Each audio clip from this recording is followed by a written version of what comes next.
Let's start today's class in a seated cross-legged position with your hands on your knees and sit up nice and tall.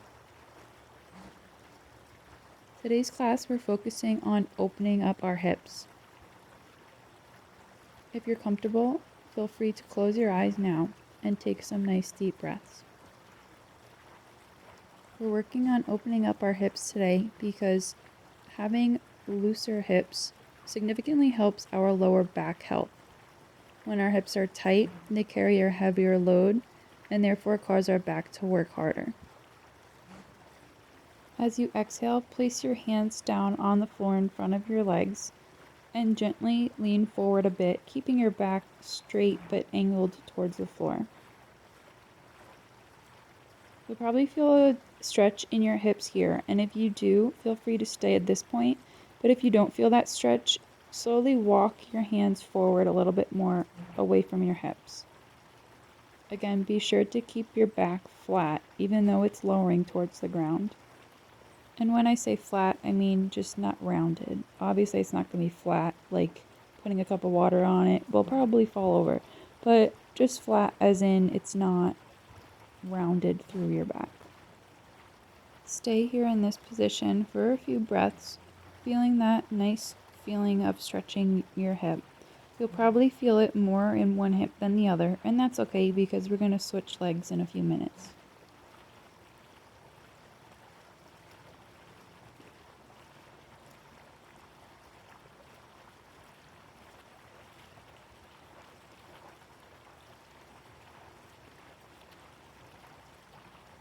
On your next inhale, use your hands to push off the ground and walk yourself back up to a seated cross-legged position.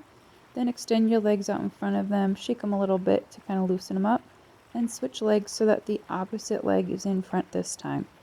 This might feel kind of weird because we usually tend to sit with one leg in front more than the other. Exhale and place your hands in front of you on the ground and lean forward a little bit so that your back is still straight but angled towards the floor. Take a deep breath in, and as you exhale, maybe walk your hands a little bit further, even if it's just a teeny bit more. Feel that stretch in your other hip now. If you find that you're able to move further in a stretch on one side more than the other, that's completely normal. Usually we're tighter on one side of our body and looser on the other. So don't get discouraged if you feel like you're doing better with one side or worse with one side. It's really not a matter of better or worse. It's really just giving that side the attention that it needs. So let's stay here for a few breaths as we stretch out this hip. And if you feel like you need to back out of this stretch a little bit, if it's a little bit more uncomfortable than you want to, feel free to do so. You never have to stay in a certain position just because I say so. Do what's best for you. And as you inhale, just slowly walk your way back up to a seated cross-legged position. And now we're going to come down onto our knees, coming to all fours so that your knees are stacked under your hips and your wrists are stacked under your shoulders. As you inhale, drop your belly down and lift your head up. And then as you exhale, round through your upper back and drop your head, push through your hands. Inhale, drop your belly, raise your head. Exhale, push through your hands to raise your back and drop your head. Do this just a couple more times. This is cat-cow, and it's really great at stretching our abdominals as well as our back and loosening up our whole body in general. As you're finishing up, come back to a neutral spine position, and now we're just going to kind of rotate in a circular position through our hips. So kind of use your hips as a guiding force to shift backwards towards the right and then forward towards your left. Do this a few times. This is, again, just to loosen up our hips, and be sure to switch rotations as well so you're going in the opposite direction.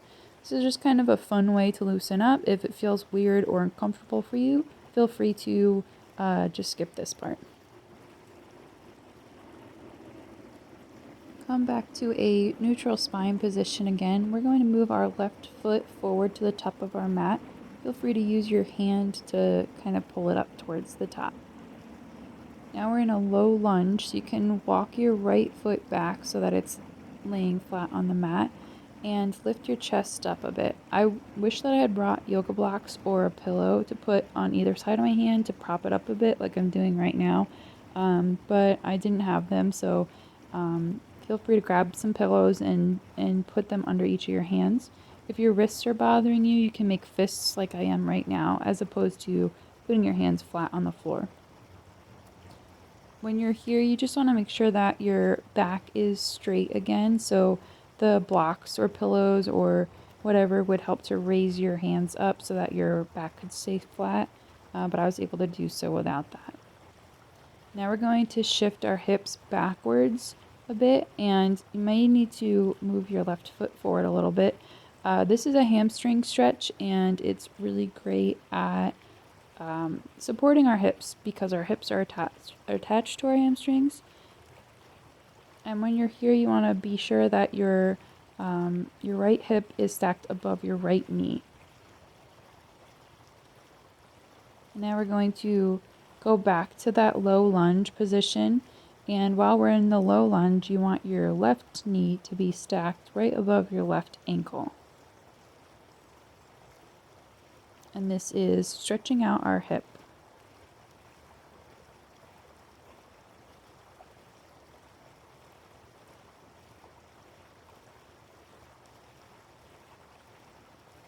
Now we're going to alternate back towards the hamstring stretch, so kind of push your left foot forward a little bit as you pull back through your hips so that your right hip is stacked over your right knee, and feel that stretch in your hamstring on your left leg.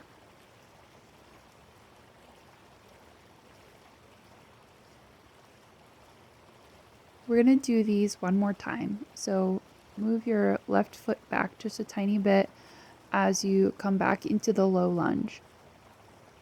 As with any part of yoga, the depth of the stretch that you do does not matter at all, as long as you're feeling a stretch and no pain. However, the alignment of the pose is very important so that we don't hurt ourselves. So I keep saying about stacking your leg or your hip above your ankle or your knee. That's really just to make sure that you're not hurting yourself. So now you can come back into that hamstring stretch one more time.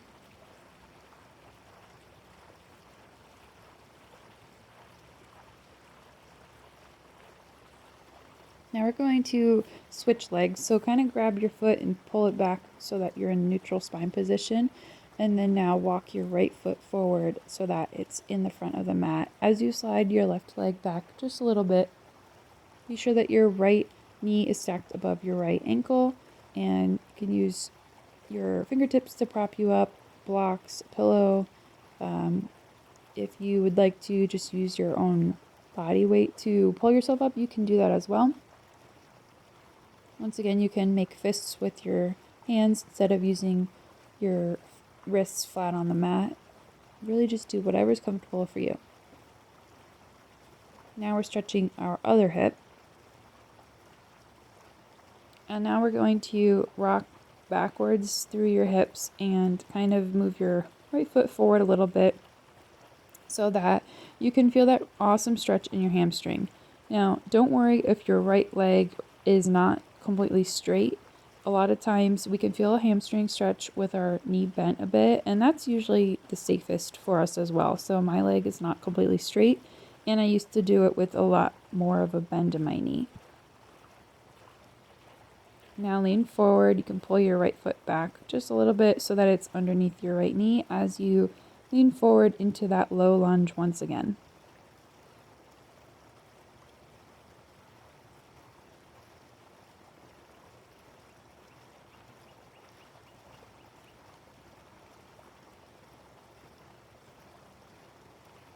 And now we're going to rock back through our hips. Move your right foot forward just a little bit for that hamstring stretch. You may want to think about pulling your right toes back towards your chin a little bit That usually helps me to deepen my stretch here.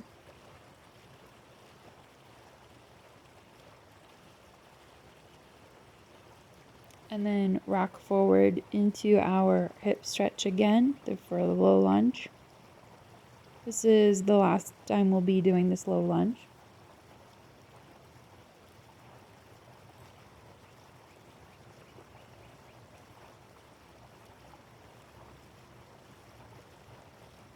And then shift backwards through your hips for the last hamstring stretch. As always with yoga, be sure that you're breathing through your stretches, even when I'm not specifically cueing it.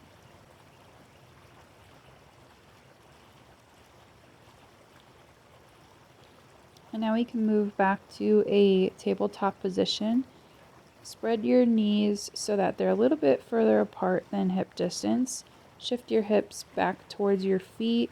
Walk your hands out towards the top of the mat and sink your chest down towards your thighs for child's pose.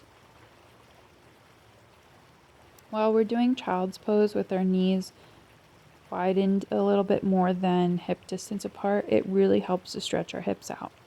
If this is uncomfortable for you, or if you have lower back problems, I suggest doing child's pose with your knees hip distance apart instead of further than hip distance apart. Slowly come back to tabletop position. Curl your toes under your heels, lift up through your knees, and shift back towards your feet for downward dog. If you feel tight, you can pedal your feet like I'm doing right here. Kind of helps me to loosen up the muscles in my legs. For anytime you're in downward dog, you'll want to have a slight bend in your knee and keep your back straight. It's best to do this than to have a straight legs and rounded back. Now you can come back to tabletop position and turn over to be in a seated cross-legged position once again. Place your hands on your knees, sit up nice and straight, and take some nice deep breaths here in the seated cross-legged position.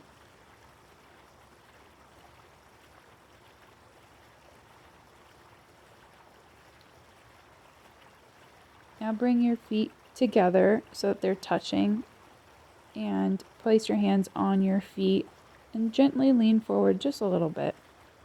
You can open your feet up, kind of like you're opening a book, and use your thumbs to give your feet a nice, fun massage. I like to really work my fingers through the arches of my feet and then up through the tops towards my toes, and then slowly go back down towards my heel. While you're doing this, you can use your elbows to kind of push through your calves or knees a little bit to open your hips up more. So right now we're doing two things at once. We're opening our hips and stretching them out. We're also giving our feet a nice massage. You may know this as butterfly pose. It's called a few different things. I just really enjoy it.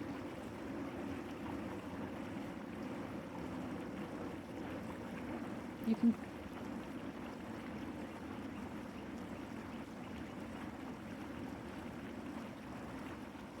place your hands on the outside of your knees and use them to push your knees together. Now we're going to lay down on our mats with our feet a little bit more than hip distance apart, and you can lean your knees in towards each other so that they're supporting each other that way. My feet are about the width of my yoga mat, and I have my arms laid down at my sides with my palms facing up. I invite you to close your eyes here as we go into Shavasana. Shavasana is the part at the end of a yoga class when you're done moving your body and you just lay still, quieting the mind but relaxing.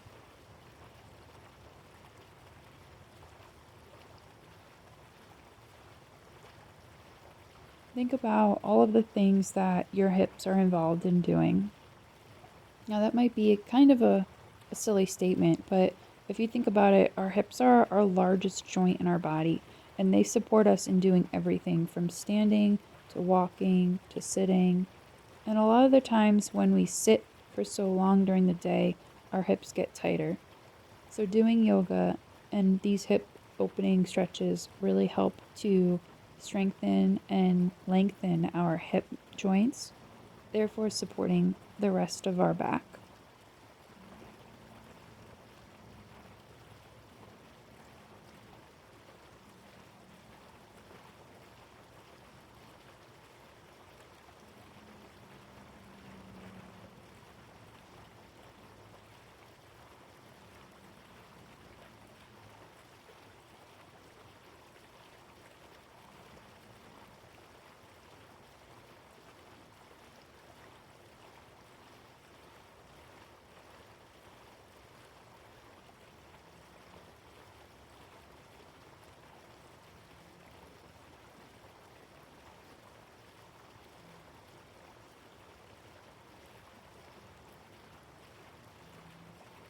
If it's more comfortable for you to spread your legs out in front of you, flat on the ground, you can do that now if you'd like.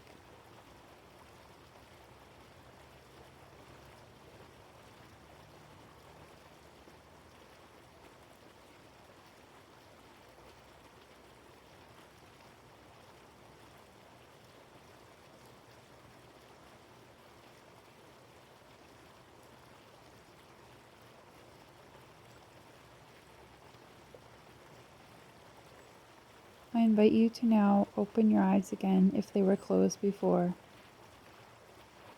And when it's comfortable for you, you can slowly come up to a seated position as we get ready to enter the rest of our day. I hope you enjoyed this hip opening class today and have a great rest of your day. Be kind and spread compassion.